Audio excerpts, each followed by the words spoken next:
Hey class, welcome back to another American Yawp chapter breakdown, and today we're going to look at chapter 5, the American Revolution. And I am going to put a few links in the description here and possibly some cards up there if I can figure out how to do that to link you to some other videos and resources I think are going to be very, very helpful. So we need to look at the colonial unrest. We've already started with that. How does it break out into war? What eventually is the straw that breaks the camel's back? So let's take a look at the major events that lead us to the birth of the United States. So the American Revolution doesn't happen overnight. Tensions between the colonies and Great Britain have been brewing for decades. The 1760s, 1770s have seen a series of taxes and laws and what Americans would view as abuses that began to spark resentment among the colonies. So in the 1760s, England has to pay off the debts accrued during the French and Indian War. This had been a very costly war, a long war between France and its Indian allies. It was a war that more than doubled the amount of space, the more of land and territory that the English are now going to occupy and claim. And so that's, and again, if you're going to expand how much territory you have under your control, that means more expensive to control it. And so in 1764, a Sugar Act will be passed. It's a tax on sugar. And then in 1765, a Stamp Act, a direct tax on paper, is going to be passed. And it's going to be that tax on paper that's really going to sort of light the fuse, as it were. And these are going to be revenue taxes. This is going to be to raise money to pay back the English for the war that it has just got done fighting. And basically, the King of England is out of money. Now, the colonists were furious by these taxes, and because for many, many years, any taxing that's been happening has been happening from the colonial legislature. You had members of your community that sat in those legislatures, and you had a certain amount of representation. But now there's nobody from Virginia or Massachusetts sitting in Parliament over in London. And so we start to hear people say, no taxation without representation. We should not be taxed without having our voices heard. Now the English are going to say, but you are represented through a virtual representation. If we're doing what's best for the English Empire, it's certainly what's good for you. But no, these folks want direct representation. Somebody from their neighborhood that understands their plights to voice their concerns before these things like taxes are being passed halfway across, 3,000 miles away across the Atlantic Ocean. Now, protests are going to erupt across the colonies over this no taxation without representation notion. Organizations like the Sons of Liberty are going to emerge to challenge British authority. Then the British are going to start sending in more troops to collect these taxes. Now, Parliament eventually repeals the Stamp Act, but the damage is going to be done. The new law, the new tax, new ones are going to be passed, like the Townshend Act. It's going to replace duties on common goods. Or place duties on common goods like tea and glass. But it only deepens the divide because by the time that we get to the Boston Massacre in 1770 and the Boston Tea Party in 1773, relations are at a breaking point.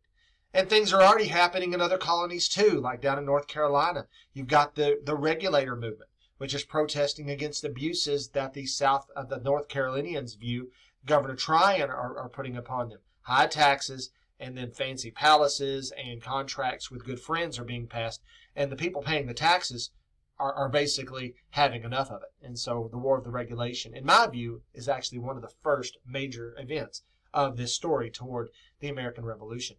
Now, by the 1770s, the colonies they're not just protesting, they're actively resisting British control. One of the most famous acts of defiance is the Boston Tea Party, where angry colonists are going to protest the Tea Act. They're going to dump an entire shipment of tea into the harbor, and this is going to shock the British government. Now, this tea, someone's got to pay for it. Millions of dollars worth of tea has now been destroyed, and so the British Parliament passes what's called the Coercive Acts. In the colonies, we call them the Intolerable Acts, and it's meant to punish Massachusetts and to bring the colonies back in line. It basically shuts down Boston Harbor until this tea gets paid for. It eliminates public meetings until the tea gets paid for. And if they've shut down Boston Harbor, could they eventually do it to any other colony across the North American English-speaking world? It could happen. These harsh measures, though, are going to unite the colonies in ways the British didn't imagine. We start to see letters being sent through committees of correspondence. And in 1774, the First Continental Congress is going to meet in Philadelphia, bringing together delegates from 12 of the 13 colonies to start to coordinate resistance. What are we going to do if these abuses continue? And they start writing letters to the king and say, listen, this isn't good. We got to, hey, will you listen to us, please?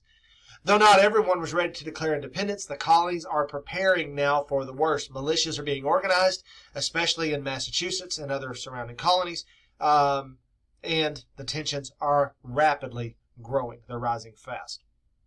Now, in 1776, of April of that year, the first shots of the American Revolution are going to be fired at the battles of Lexington and Concord, and British troops are going to, which already have been increasing in number, are going to be sent to seize colonial weapons that have been stockpiled at Concord and arrest a number of revolutionary leaders as well that are rumored to be in those little towns about 20 or so miles away from the city of Boston. But colonial militia known as Minutemen are going to be ready.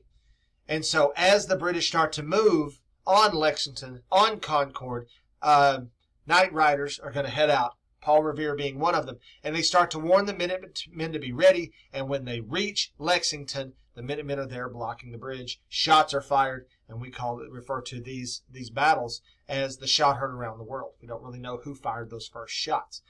Now, the skirmishes in Lexington and Concord are going to mark the official start of the war, and the colonial forces, although outnumbered and certainly outgunned, are going to be pretty determined. And they're not playing by the rules that the British Army is used to playing by. They're not standing in the field taking gunfire. They're hiding behind trees, hiding behind stone walls, and they push the British all the way back to the city of Boston. And they're going to surround the city of Boston. Within months, full-scale revolution is underway. In June of 1775, one of the heights over Boston Harbor called Bunker Hill, a battle is going to be fought there. And while it is a British victory, it's going to be a very costly British victory. And it's going to spur on some American determination to finish this war out as well. Now, by 1775, the war may be in full swing, but we haven't declared our independence, so we're going to have to do that soon.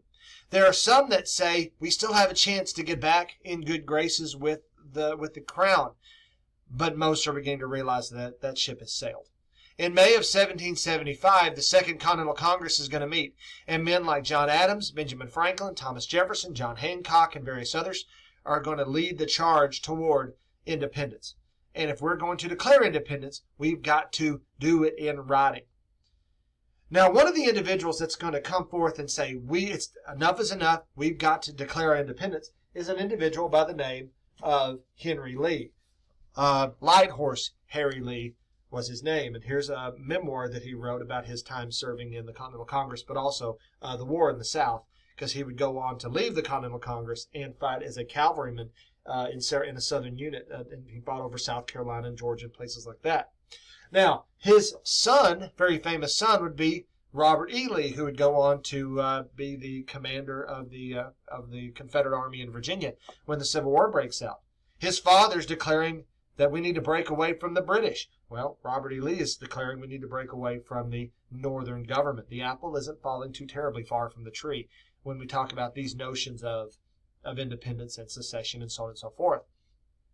But in June of that year, he's the one that suggests we need to declare independence. He makes it official. And for the next month, Thomas Jefferson, Benjamin Franklin, several others are going to write a document that will become the Declaration of Independence. Jefferson writes most of it, and he is going to use the ideas of John Locke in doing so.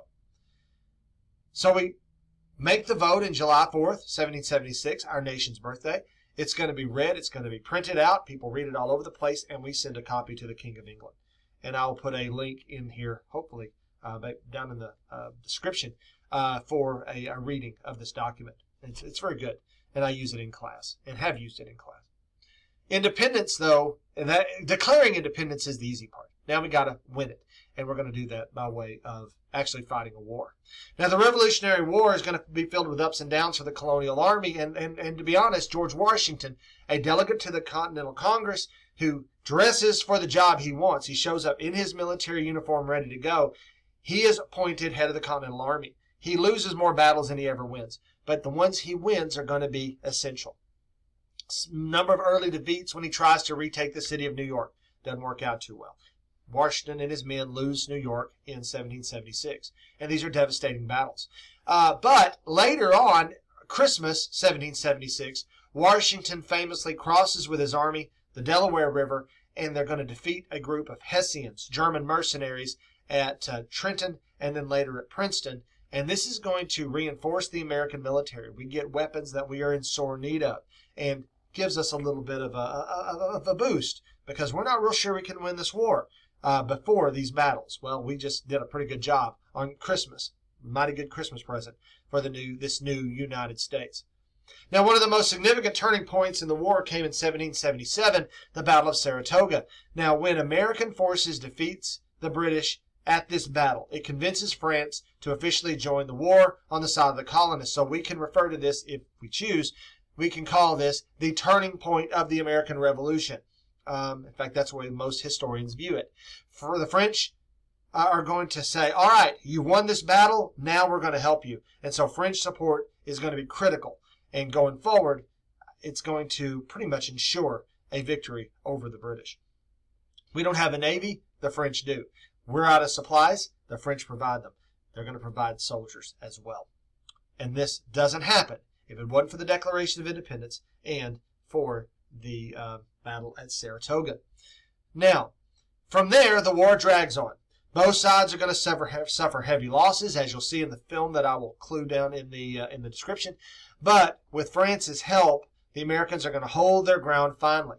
When the British make no significant headway in the north, and they can't defeat Washington, and after Washington comes out of Valley Forge much, much stronger than he had been before, they move into the war in the south.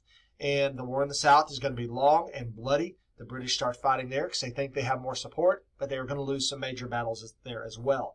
And so, in 1781, Lord Cornwallis, commander of the British forces in the south, move up to Virginia, to Yorktown, hoping to get supplies from the sea, but the French fleet has turned the British military naval vessels back, and Cornwallis is cut off.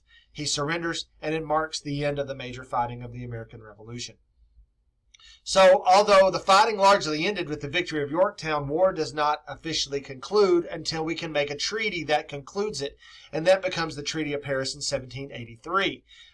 Britain is going to formally recognize the independence of the United States. The boundaries of the new nation are going to be established as a result of this, and France gets a few things it wants, but not nearly everything. We make a separate peace with the British because we're afraid that what the French are calling for, the British aren't going to do. And we want one thing. We want our independence. Now, the fishing rights that we request, that we do in fact get, that's a negotiable thing. But independence is going to be our number one issue. The British have troops out west on the frontier. They say that they will pull those troops back if we pay back some debts that we had owed from prior to the American Revolution. So there's some negotiation that needs to be done, and some of these issues will come back later. So I do challenge you, be sure you understand the total importance of the treaty that ends the American Revolution, because I haven't hit all the details, certainly. So what are the takeaways from Chapter 5? The American Revolution wasn't just a war. It's the beginning of a new experiment in democracy and self-government. Now, the colonists' victory over Britain wasn't just about military success. This is about the birth of new ideas, liberty, equality, and the right to self-governance. But the American Revolution also left many questions unanswered. How would the new nation live up to the ideas of freedom and equality? We say that all men are created equal, but, what about the Native Americans? What about Africans? Those are questions that are going to have to be asked at some point. And the answers to those questions aren't going to be easy ones to answer necessarily, and they're not going to be quickly answered. It's going to take a little while. So thanks for joining me in this review of Chapter 5, the American Yawp textbook. If you found this to be useful, if this breakdown was helpful, you can click the subscribe button or hit the like button. And as I post out more brief videos, you'll be the first to know about it. And so, again, go out there. Hopefully you've learned something, and I'll see you next time.